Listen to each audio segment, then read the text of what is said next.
Terima kasih Bapa, karena waktu yang Kau beri, kesempatan yang Kau beri, kami bisa menyembah Raja di atas segala Raja. Tuhan, kami merindukan berkat-Mu pagi ini.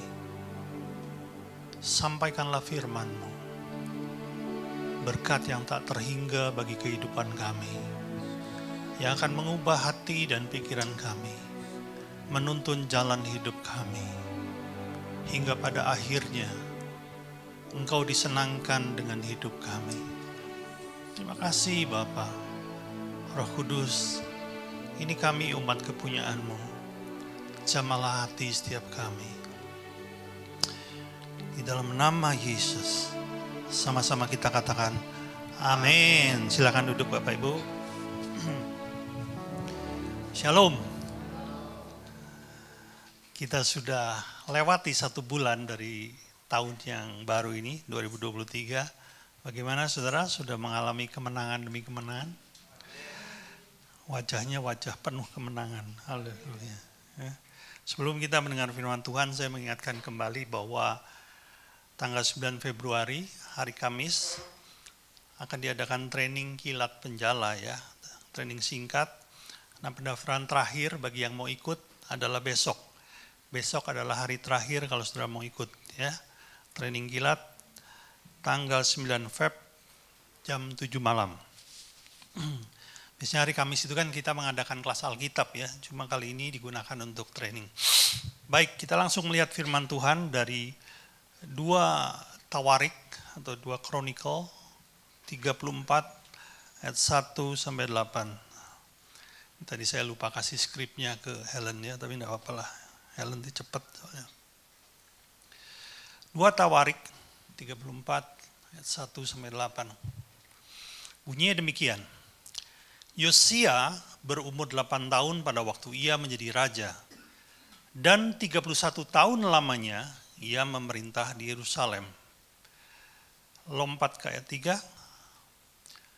Pada tahun ke-8 dari pemerintahannya, ketika ia masih muda belia, ia mulai mencari Allah Daud, bapa leluhurnya.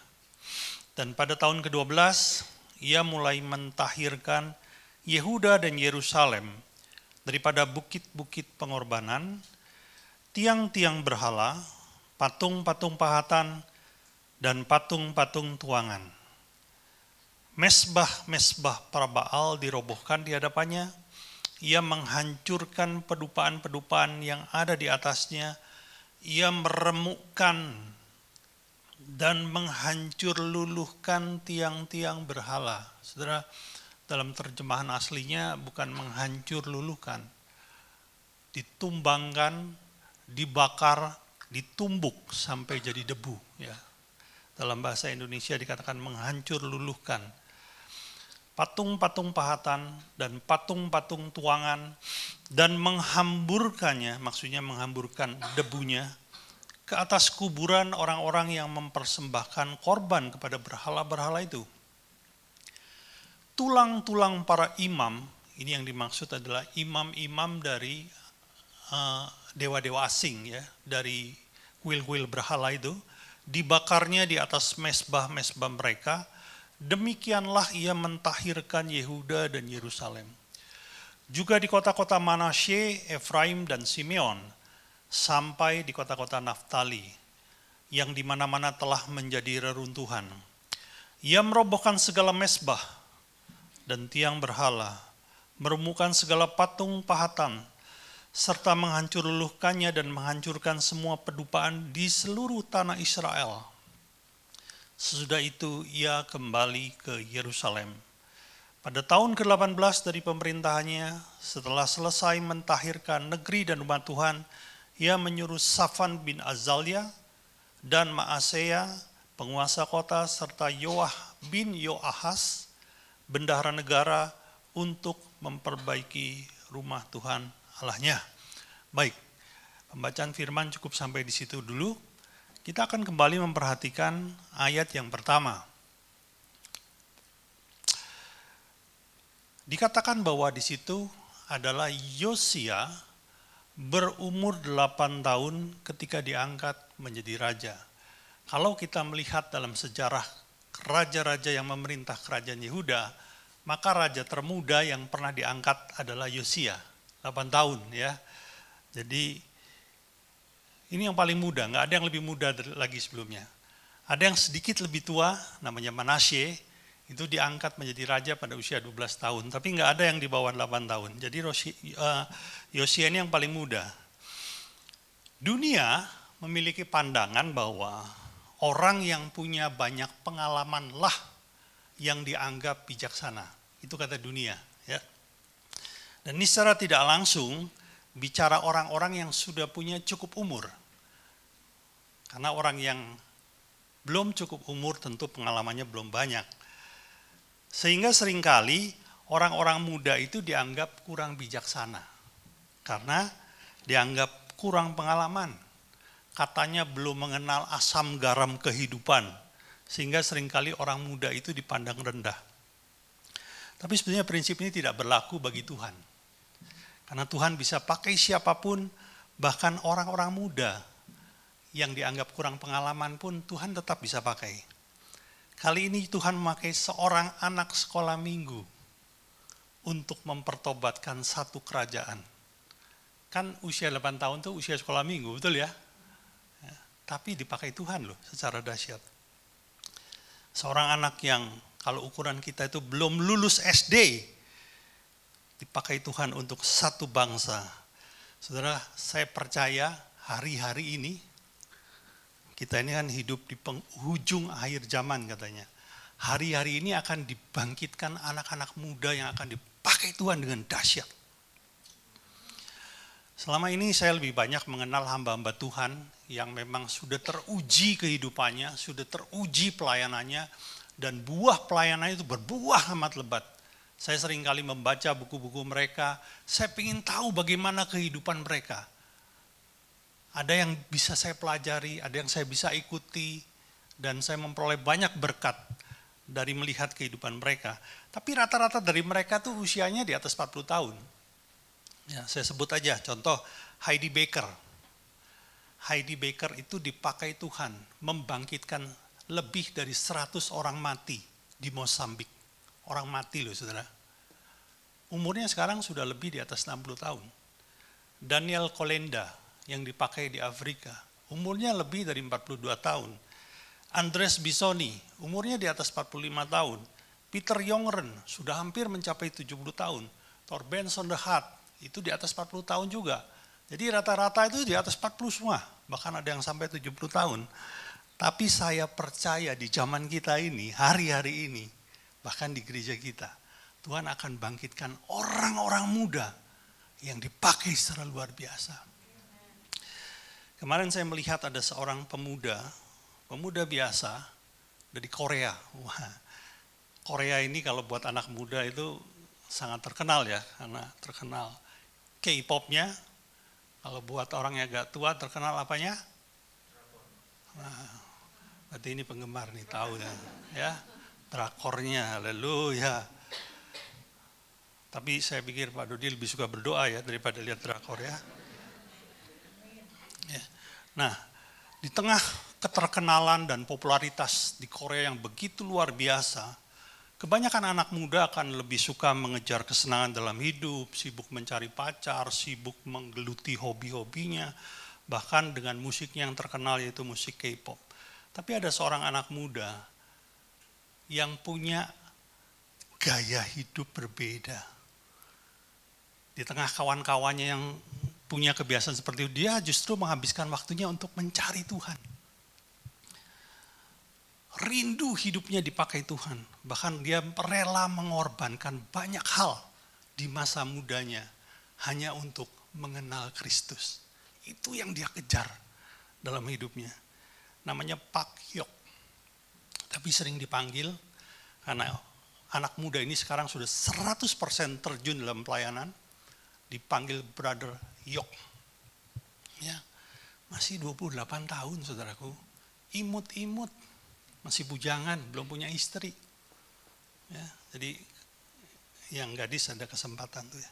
Saya yang jauh, tapi sudah dipakai Tuhan secara luar biasa. Dia sudah memberitakan Injil ke bangsa-bangsa.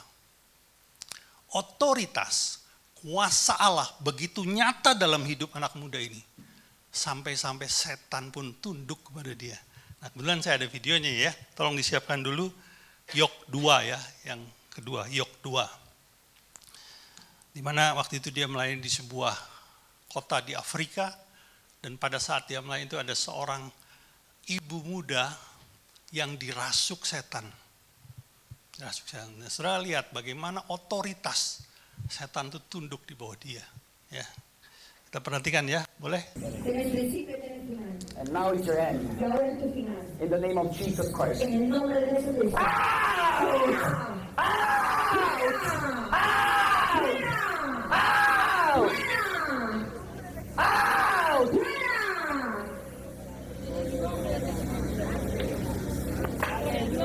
you, Lord.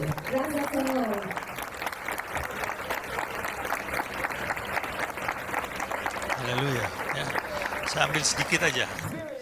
Kalau kebanyakan Anda nggak dengar khotbah saya ya, jadi sedikit aja. Dia begitu penuh kuasa, masih muda saudaraku.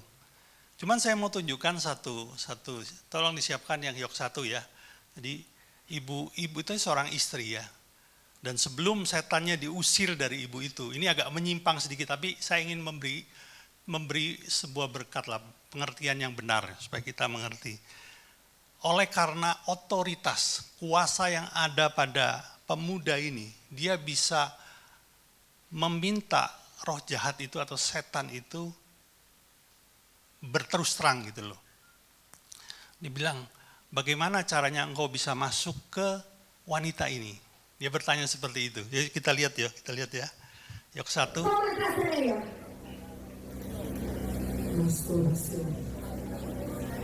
You see, the masturbation is serious thing. Ustedes que la masturbación es algo serio. It opens the door to the spirit. Abre la puerta para los espíritus. This is serious. Es serio. Ya cukup. Dia bilang, bagaimana engkau bisa masuk ke tubuh wanita ini? Dan setan itu mengucapkan satu dosa, masturbasi.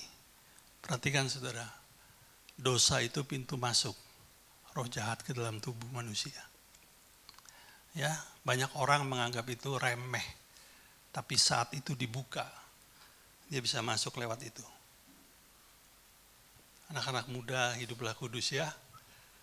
Nah, cuman saya nggak terlalu tertarik dengan mujizat, karena kita sudah terlalu sering lihat mujizat ya. Dan ada satu firman yang mengatakan bahkan iblis pun juga bisa buat mujizat, betul nggak? Artinya kita jangan terlalu mudah terpesona untuk itu. Oleh karena itu sebelum saya tampilkan video-video itu, saya mengikuti pengajaran dia. Apa sih prinsip-prinsip kehidupan apa yang diajarkan kepada murid-murid? Dia punya murid-murid saudara. Walaupun muda punya murid ya. Dan ini saya mau tampilkan salah satunya, Yok 3. Langsung aja. Nanti saya Speaking to you right now that you should align your life and every areas of your life to the holiness and purity. You know, when you are born again, you don't just automatically become holy and pure. There is a requirement. You know, the life as a Christian, the role is not only up to God, we also have a role to play, which is called discipline. And to the way to the holiness and to the purity, we need to discipline ourselves. Ya, cukup ya. Itu adalah salah satu prinsip hidup dia yang diajarkan kepada murid-muridnya. Dan dia mau bilang secara singkat begini, engkau harus hidup kudus. Engkau harus punya hati yang murni dan tulus. Dan itu tidak muncul dengan sendirinya. Engkau harus mendisiplin dirimu supaya engkau bisa hidup kudus. Itu tidak datang sendiri. Halo? Di titik ini saya mulai mengerti, ini orang bukan saja bisa menyatakan mujizat, tapi hidupnya benar. Amin, saudara? Di titik ini saya mulai bisa tahu bahwa ini orang betul-betul orang yang dipakai Tuhan. Tapi ada lebih lagi sesuatu yang membuat saya sukacita. Kenapa demikian?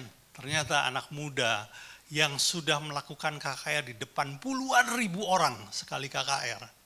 Dia melakukan satu hal yang sama dengan apa yang kita lakukan di gereja kita. Apa itu? HOTS, saudara. Ya, coba Yok keempat. Ini ketika dia ada di Korea, di play aja. 그래서 어머님이 죄인이세요. 저도 죄인이거든요. Ketemu dengan seorang nenek-nenek 지옥 가야 돼요. yang belum 근데 percaya Kristus. 제가 그 죄 결과를 Lalu 제가 dia mulai 짊어져야 memberitakan 되는 거를 Injil. 예수님이 대신 그 죄를 짊어지고 죽으셔서 제가 구원받았어요. 지금도 아파요? 어떻게 움직여봐요. 언제 아파요? Nenek ini nggak bisa mengangkat tangannya ya, 이것밖에 안 한다. 그 수술해서? entah karena 어머니 apa itu. 여기서 팔 더 올라가면 예수님 믿을 거예요? 예수님이 어머니 팔 더 올라가게 해드릴 거예요 지금. 아유, 팔을 어떻게 올라가게 해. 예수님 믿을 거예요 팔 올라가면? 아이, 그걸 보장을 못하겠는데 나 혼자 속사는데요? 제가 지금 기도해 드릴게요. 근데 제가 기도하는 게 아니고, 제가 기도하는 거 맞는데 예수님 치료해 주세요. 알겠죠? 예수 그리스도의 이름으로 명하노니 오른쪽 어깨 모든 힘줄 근육 관절 치유될지어다. In the mighty name of Jesus Christ, be healed right now in Jesus' name. 움직여 보세요. 아파요? 팔.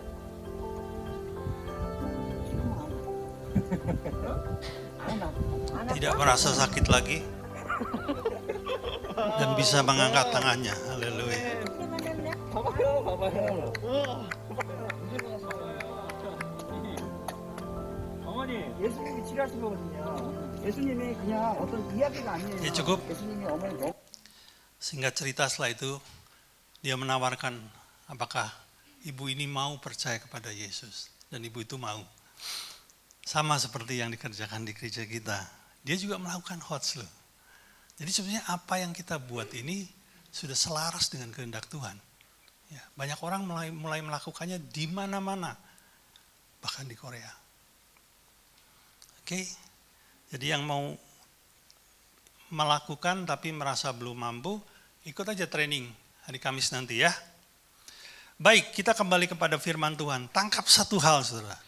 Taruh ini dalam hatimu, khususnya anak-anak muda. Saya akan dipakai secara dahsyat.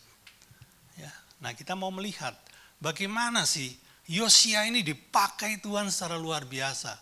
Sehingga satu kerajaan bertobat. Satu kerajaan diluputkan dari bencana besar.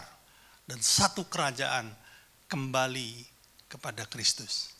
Ini luar biasa, saudara. Mari kita perhatikan ayat yang ketiga.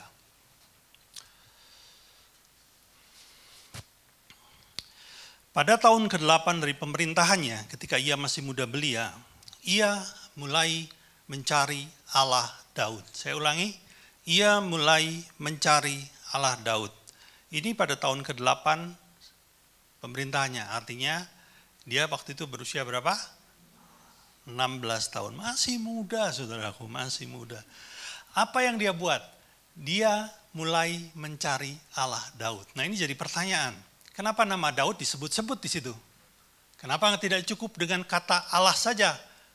Kan bisa ditulis, Yosia mulai mencari Allah. Nah, kalau saudara baca pada pasal-pasal sebelumnya, saudara akan mengetahui apa alasan nama Daud disebut di situ. Pada pemerintahan sebelum Yosia, kerajaan Yehuda dipimpin oleh seorang raja yang namanya Raja Amon. Amon ini adalah ayah kandung dari Yosia. Nah sebelum Amon, kerajaan Yehuda dipimpin oleh seorang raja yang bernama Manasye. Manasye adalah ayah kandung dari Amon. Artinya Manasye adalah siapanya Yosia? Kakeknya Yosia. Dan kita melihat bagaimana sejarah kehidupan dua raja, dua generasi sebelum Yosia, bagaimana kedua raja ini membawa bangsa Yehuda untuk berjinah secara rohani. Dimulai dengan Manasye, dia mulai membangun kuil-kuil Baal. Dia mulai membangun patung-patung penyembahan Asyera. Bahkan diajaknya seluruh bangsa untuk menyembah, dikatakan segenap tentara langit. Sehingga dibangun tiang-tiang berhala. Bahkan yang lebih menjijikkan lagi adalah dibangunnya tempat-tempat penyembahan diletakkan di dalam rumah Tuhan. Padahal rumah Tuhan itu harusnya digunakan hanya untuk menyembah Allah Daud, betul? Allah Israel saja. Tapi itu ditaruh di situ. Di tempat yang kudus itu ditaruh penyembahan-penyembahan berhala. Dan itu dilakukan dalam 2 generasi. Dan mengharuskan seluruh rakyat juga melakukan hal yang sama. Saudara, ini dosa yang luar biasa.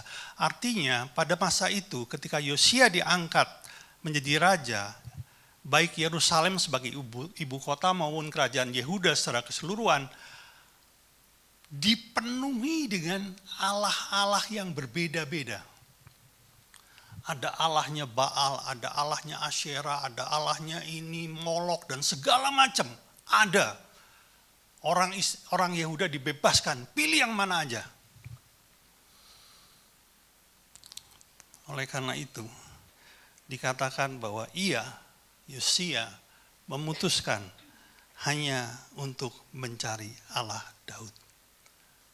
Dia tidak mencari Allah yang lain. Yosia muda ini tidak mengikuti jejak dari ayah dan kakeknya. Dia memutuskan untuk menyembah Allah moyangnya yaitu Daud. Ini enggak mudah loh saudaraku. Apalagi dia itu masih muda. Saya percaya yang namanya raja itu kan ada menterinya, ada jenderalnya, ada panglimanya, ada banyak orang pintar yang membantunya. Dan orang-orang yang ada di sekeliling Yosia akan berkata begini, ngapain kamu cari Allah Daud? Kamu kuno deh, itu kan zamannya nenek moyang kita. Sekarang udah gak zamannya seperti itu. Sekarang zamannya engkau bebas, mau pilih Allah yang mana. Bebas, yang kamu suka pilih aja, sembah aja. Allah yang mengizinkan hobimu, sembah aja udah. Ya, Allah Asyera itu kan mengizinkan seks bebas. Jadi kalau engkau suka itu ya sembah aja Asyera. Udah pilih aja. Jadi apa yang dibuat oleh Yosia ini pasti mengalami banyak pertentangan. Tapi dikatakan Yosia memutuskan untuk dia mencari Allah Daud. Saudara, ini masih dialami oleh orang-orang sampai hari ini loh. Saya melihat di gereja kita ini ya, ada anak-anak muda yang dengan rajin datang kelas Alkitab, ikut doa malam, ikut komsel, ikut training. Saya percaya ada anak-anak muda di luar sana mungkin mengolok-olok engkau dan berkata, kamu apaan sih? Dikit-dikit Tuhan, dikit-dikit Tuhan. Jadul itu kuno itu. Zaman sekarang itu modern, ikuti tren lah gitu. Tapi saya mau katakan kepada kita semua ya, orang-orang seperti engkau lah yang akan menemukan Tuhan. Amin. Ibrani 11 ayat 6 berbunyi begini, Allah memberi upah kepada orang yang sungguh-sungguh mencari Dia. Bukan hanya sebatas mencari, tapi ada kata apa? Sungguh-sungguh. Sebelum dia dapatkan, dia tidak akan berhenti. Itu arti kata sungguh-sungguh. Dan Yosia ini adalah pribadi yang masih muda, tapi sungguh-sungguh mencari Allah Daud. Haleluya. Itu yang pertama, saudara. Lalu apa yang Yosia buat setelah Yosia menemukan Tuhan atau Allah Daud itu? Apa yang dia buat, saudara? Mari kita lihat ayat yang ketiga kembali. Berikutnya ya. Ayat ketiga. Oke. 3. Kembali ke ayat ketiga. Oke. Ya. Saya lanjutkan langsung kalimat yang berikutnya. Dan pada tahun ke-12, ia mulai mentahirkan Yehuda dan Yerusalem daripada bukit-bukit pengorbanan. Saudara, kalau saudara baca ayat 4, 5, 6, itu adalah upaya yang dilakukan oleh Yosia. Ketika Yosia sudah menemukan Allah Daud, Allah Abraham, Allah Ishak dan Yakub, yaitu Yesus Kristus. Apa yang dia buat? Dia meruntuhkan, menghancurkan semua kuil-kuil berhala. Semua tempat di mana ada orang menyembah Allah lain diruntuhkan. Bahkan jadi debu. dan debunya itu dibuang. Dia mau bilang begini, supaya tidak ada satu orang pun yang bisa mengingat-ingat Allah lain, karena tidak ada sisanya sama sekali. Betul-betul mau dihapuskan dari ingatan orang Yehuda pada zaman itu. Saudara, ini bicara apa sih? Setelah seseorang mendapatkan Tuhan, ada satu hal yang dikerjakan. Apa itu? Menguduskan diri.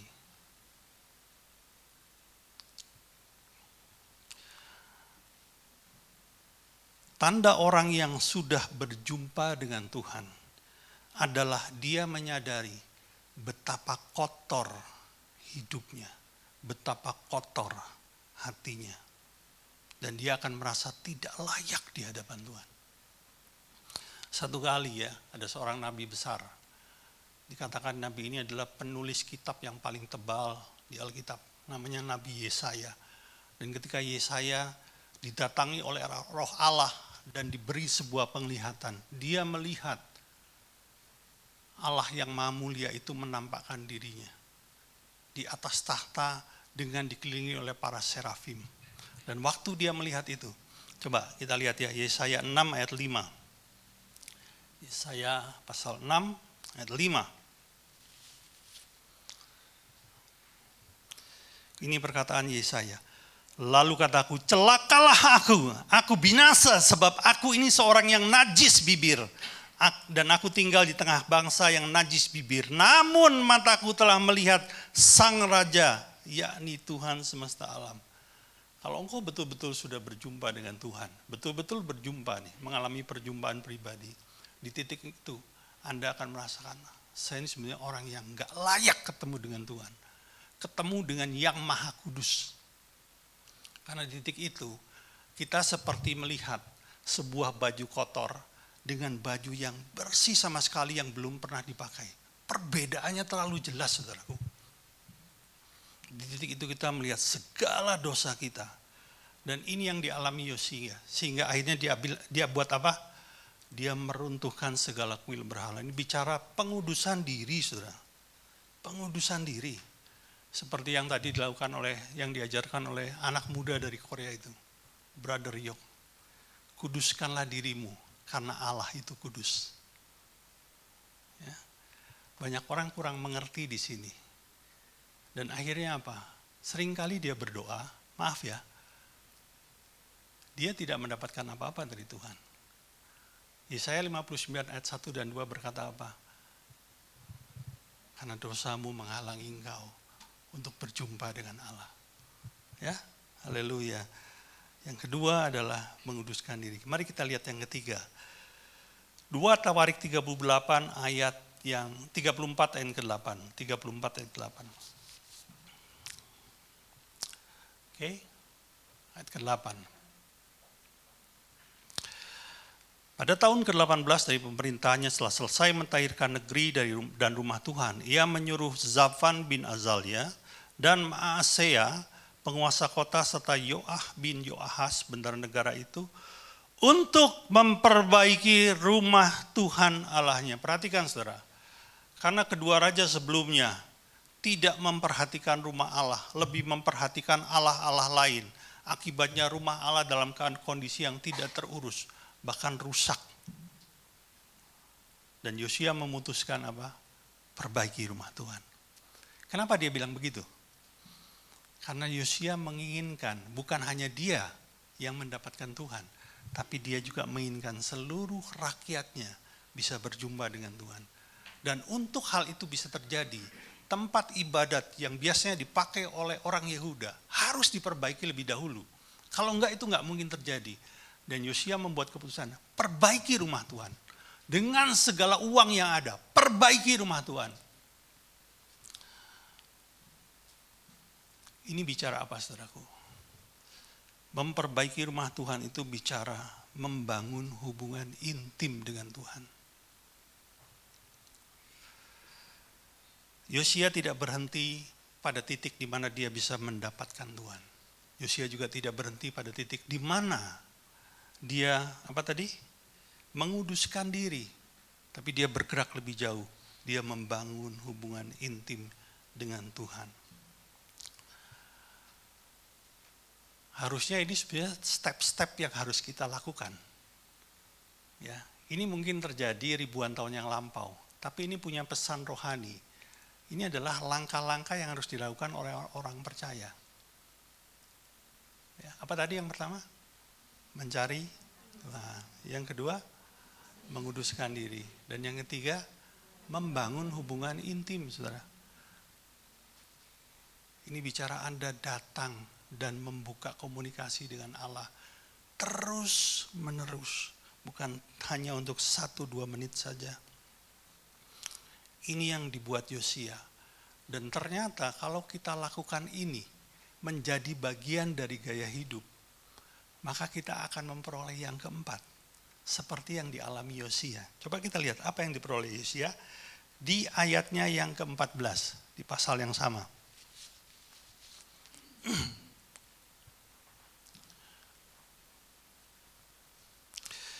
Ketika mereka mengeluarkan uang yang telah dibawa ke rumah Tuhan, Imam Hilkia menemukan kitab Taurat Tuhan yang diberikan dengan perantara Musa.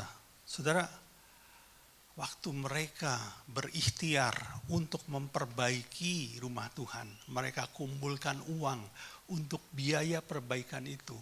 Dan uang itu salah satunya tersimpan di dalam kas rumah Allah. Dan waktu dia buka, mereka cari, mereka ambil uangnya. Ternyata di dalamnya juga ada apa? Kitab Taurat Tuhan. Yaitu kitab Taurat yang diperoleh Musa ribuan tahun sebelumnya. Ini bicara apa, saudara?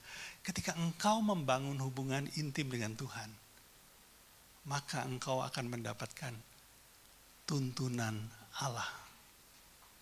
Halo? Kitab Taurat Tuhan itu kan firman Allah, betul nggak? Ketika seseorang membangun hubungan intim dengan Tuhan, ada satu hal yang pasti terjadi. Cepat atau lambat, tuntunan Allah akan datang dalam hidupnya. Tapi Yosia nggak berhenti sampai di situ. Dia bergerak lebih jauh. Dia sudah dapat tuntunan Tuhan. Apa yang dia buat? Mari kita lihat ayat 31. Sesudah itu, berdirilah raja pada tempatnya. Perhatikan. Dan diikatnyalah perjanjian di hadapan Tuhan untuk hidup dengan mengikuti Tuhan, tetap menuruti perintah-perintahnya, peraturan-peraturannya, ketetapan-ketetapannya, dengan segenap hatinya dan segenap jiwanya, dan untuk melakukan perkataan perjanjian yang tertulis dalam kitab itu. Kitab itu adalah kitab Taurat Tuhan. Jadi setelah dia menerima tuntunan, apa yang dia buat? Dia memutuskan membuat peraturan dan perjanjian agar seluruh rakyat Yehuda mulai saat itu hanya menyembah satu Allah, yaitu Allah Daud, dan hidup dengan cara apa yang ditulis dari kitab Taurat itu. Jadi setelah menerima tuntunan, apa yang dia buat? Dia hidup mentaati tuntunan itu. Haleluya. Hasilnya apa, saudara? Ya, nah hasilnya dahsyat. Mari kita lihat ayat 28. Maka sesungguhnya aku ini Allah, akan mengumpulkan engkau ini Yosia, kepada nenek moyangmu, dan engkau akan dikubumikan dalam kuburmu dengan damai.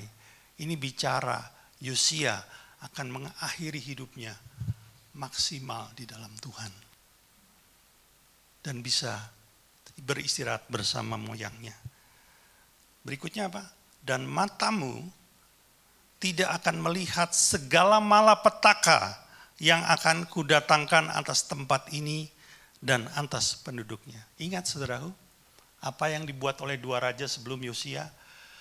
Dua raja itu membuat bangsa Yehuda berbuat dosa yang keji di hadapan Tuhan. Dan oleh karena dosa yang dibuat oleh dua generasi ini, Tuhan mempersiapkan kutuk atas bangsa itu. Malapetaka akan dinyatakan. Dan harusnya itu jatuh pada generasi setelahnya. Yaitu generasi siapa? Generasi Yosia. Tapi karena apa yang dibuat Yosia, Yosia menyelamatkan satu generasi. Dibilangnya apa? malapetaka itu tidak akan datang selama engkau masih hidup. Wow, itu luar biasa saudara. Ini bicara apa? Yosia menjadi berkat buat bangsanya. Perhatikan, coba saya ulang ya, ini agak panjang soalnya ya. Apa yang dibuat Yosia? Satu, Yosia mencari Allah. Ya, di sini adalah orang-orang yang mencari Allah dengan sungguh-sungguh. Amin? Itu yang nggak amin berarti nggak ngaku ya. Terus yang kedua, Yosia menguduskan diri. Yang ketiga, Yosia membangun hubungan intim. Yang keempat, Yosia memperoleh tuntunan Tuhan. Yang kelima, Yosia mentaati tuntunan itu. Dan yang keenam itu hasil Yosia menjadi berkat buat bangsanya. Dan tentunya Yosia sendiri diberkati. Itu hasil yang datang dengan sendirinya. Bukan Yosia ngejar-ngejar berkat. Enggak. Tapi itu hasil yang datang dengan sendirinya.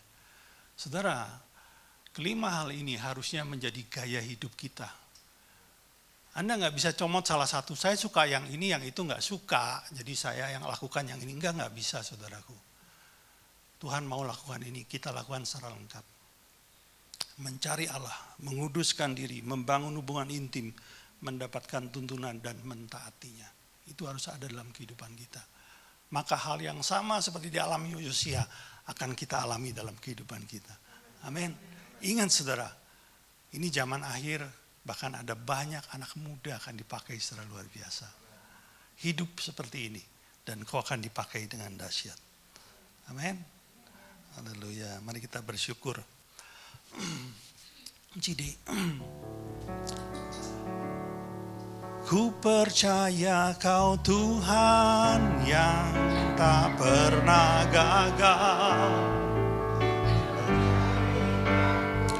Lebih dari pemenang, ku percaya kau Tuhan yang tak pernah lalai, menepati janji-janjinya. Ku percaya tak pernah gagal, lebih dari pemenang. Ku percaya kau Tuhan yang tak pernah lalai, menepati janji-janjimu, menepati janji, menepati janji.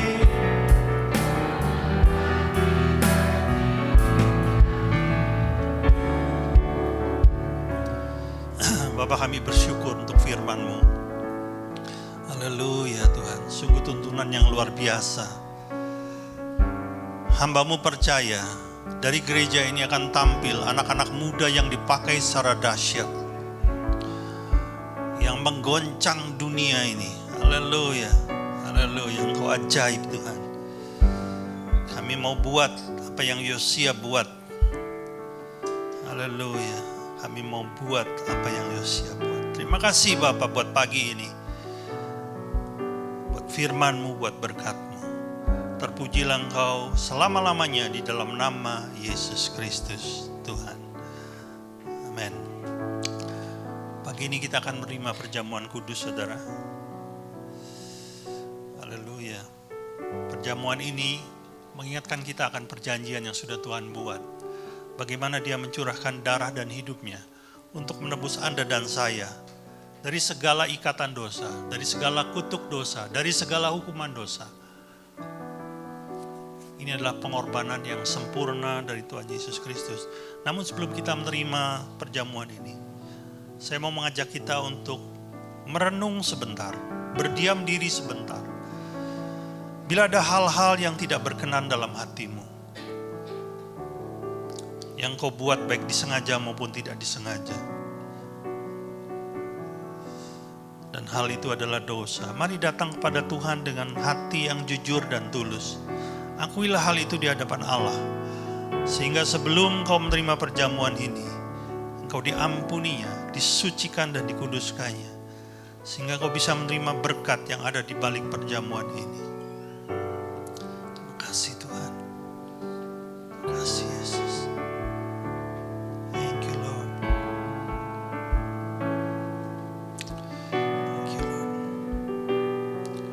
kasih Bapa. Saya persilahkan para hamba Tuhan untuk membagikan anggur dan roti.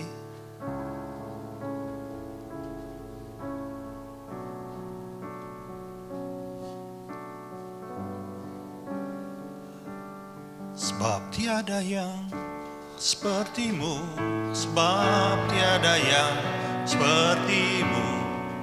Hanya Kau Yesus yang mau mati untuk tebus hidupku. Sebab tiada yang sepertimu, sebab tiada yang sepertimu. Hanya Kau Yesus, tiada yang sepertimu. Yesus Tuhan, Kaulah pengharapanku, hanya kepadamu ku percaya. Yesus Tuhan, Kaulah keselamatanku, hanya kepadamu ku percaya. Sebab tiada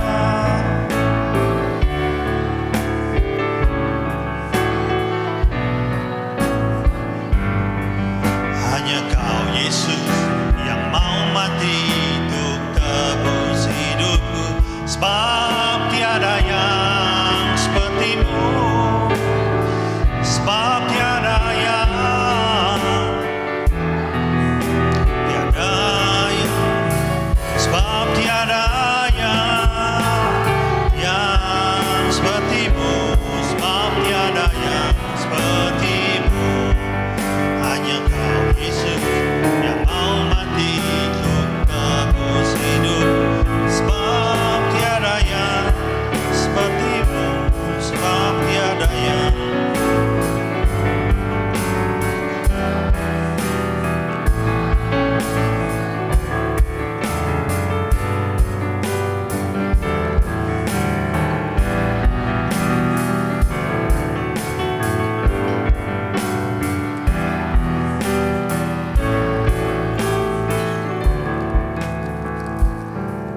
Mari saya undang kita bangkit berdiri.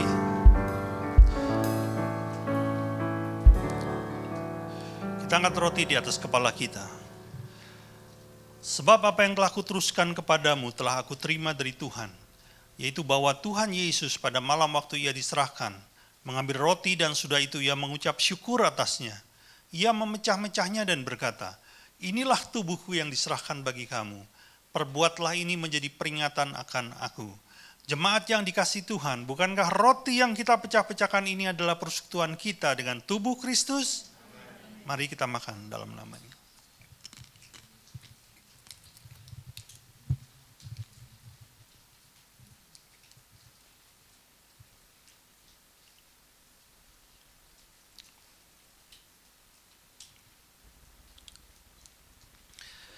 Mari kita angkat cawan di atas kepala kita. Demikian juga ia mengambil cawan sudah makan lalu berkata, cawan ini adalah cawan perjanjian baru yang dimeteraikan oleh darahku. Perbuatlah ini setiap kali kamu meminumnya menjadi peringatan akan aku. Saudara yang dikasihi Tuhan, bukankah cawan pengucapan syukur yang atasnya kita ucapkan syukur adalah persekutuan kita dengan darah Kristus? Mari kita minum dalam namanya. Sebab tiada yang sepertimu, sebab tiada yang sepertimu. Hanya Kau Yesus yang mau mati itu.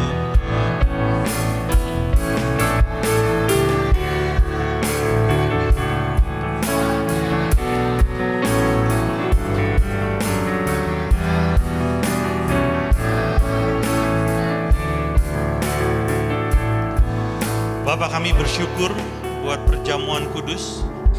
Terima kasih Tuhan untuk karya-Mu yang dahsyat dan luar biasa. Firman sudah disampaikan.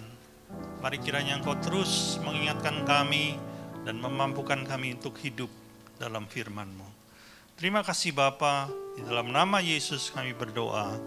Amin. Silakan duduk Bapak Ibu, kita akan mendengarkan pengumuman.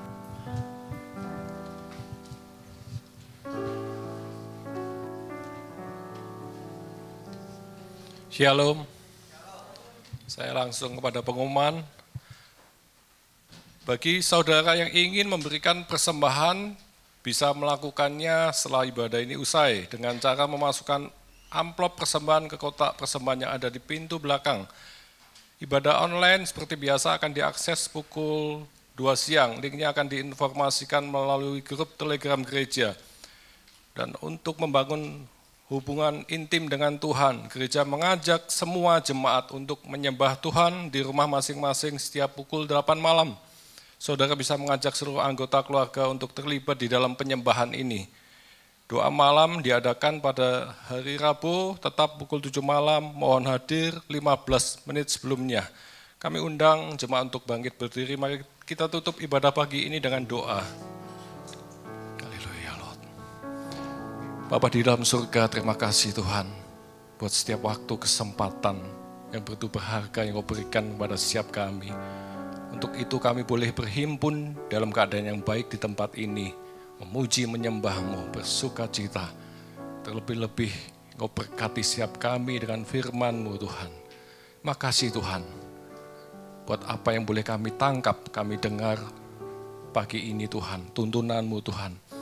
Kelima hal itu Tuhan, berikan kami kemampuan untuk menghidupinya Tuhan. Curahkan kasih karunia-Mu Tuhan. Kami perlu kasih karunia-Mu untuk memampukan kami hidup di dalam segenap kehendak-Mu. Hidup di dalam kebenaran-Mu seutuhnya Tuhan. Berkati Tuhan, Bapak Gembala kami Pak Hari Santoso Tuhan. Hati hamba, hati Bapa senantiasa ada di dalam hidupnya. Biarlah Tuhan, beliau senantiasa dengan penuh kesabaran menuntun, membimbing setiap umat-Mu, pelayan-pelayan Tuhan di tempat ini. Menjadi pribadi yang Kau mau Tuhan. Berkati istri dan anak beliau Tuhan. Berkati seluruh umat-Mu GBH, pelayan-pelayan Tuhan yang melayani tempat ini Tuhan. Pakai hidup kami Tuhan, jadi alat kasih bagi kemuliaan-Mu Tuhan. Kami bilangan orang-orang benar yang Kau tentukan menjadi pemenang. Penuhi kami dengan hasrat ilahi, kuasa Roh Kudus, kuasa firman-Mu, hingga hidup kami penuh akan firman, pikiran Kristus yang kami kenakan sepanjang umur hidup kami, agar kami dapat menyenangkan hati Tuhan. Hidup kami berarti oleh karena tuntunan Roh Kudus. Makasih Tuhan Yesus. Kami mau menyenangkan Engkau Yesus sepanjang umur hidup kami.